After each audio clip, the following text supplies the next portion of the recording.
know that the Australian Labor Party is questioning the government's travel ban, that India is being singled out?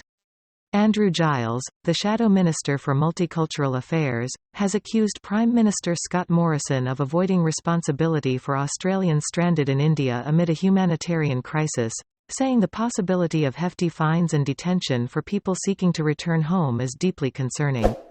So watch till the end to see what this news is all about. Warm welcome from Brain Drain Consultants to our immigration information and news channel A2Z Immigration Updates. Here are some of the news highlights. Labour raises concerns about the Australian government's travel ban on India. Andrew Giles, the Shadow Minister for Multicultural Affairs, claims the government is avoiding responsibility for Australians stuck in India. Prime Minister Scott Morrison promises that India's repatriation flights will be restored shortly.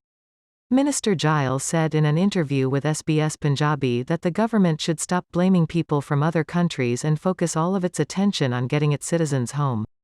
I'd really like to see the government get serious about its obligations, deal with a national quarantine arrangement inaudible, look at effective repatriation plans, and stop blaming individuals and start taking responsibility, he said. Closing borders with India is not a solution.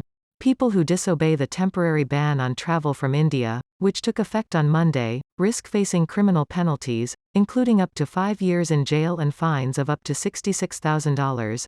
India has clearly been singled out. Why weren't similar bans implemented for people stuck in the US or the UK or other countries at the height of their battle with the pandemic? Instead of closing its borders, the government should explore other options for containing the virus's spread among returning travelers.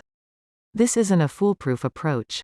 How long will they be able to close their borders with India, a vital trade and strategic partner as well as a source of thousands of skilled migrants? Australia should improve its hotel quarantine and send emergency repatriation flights to India. Government is turning citizenship into a political football.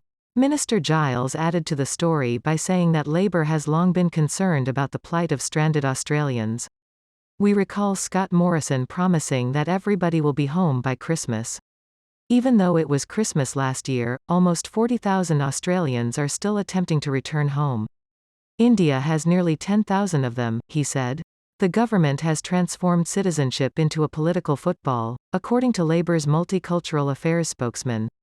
The idea that we have different degrees of citizenship is profoundly troubling to us. He further added that every Australian citizenship is equal and it is grossly unethical to transform citizenship into a political football or to behave in any way that dilutes the sense of citizenship. In response to Indian Australians' concerns, Minister Giles said he understands why people see India as being singled out when there is evidence that shows there are a variety of countries with much worse infection rates. Repatriation flights from India will soon be restored. Meanwhile, the government has come out in support of the provisional travel ban. Prime Minister Scott Morrison said on Tuesday that the decision was based on sound medical advice from our Chief Medical Officer, in an attempt to counter widespread criticism of the plan. Whether it was to close our borders over a year ago, and we've used biosecurity laws in these situations as well in so many other ways, and we've exercised those significant powers very judiciously and very reasonably, Mr. Morrison said in a video message to the Indian-Australian community. Concerns regarding applying similar policies to travellers from the United Kingdom, the United States, or Italy were both addressed by the Prime Minister, who stated that those countries had reached their height at the time of the pandemic. He further added that through the pandemic, we have learned more and more, and the more virulent strains that are now presenting, whether from India, where the situation is most chronic, or more broadly, is increasing the risk. He reassured that repatriation flights from India would soon be restored, without elaborating on a clear time frame. We hope that you will like our efforts to provide accurate information to you, and you will definitely like, share, and subscribe to our channel. And of course, don't forget to press the bell icon. Thanks for watching. See you again with another video.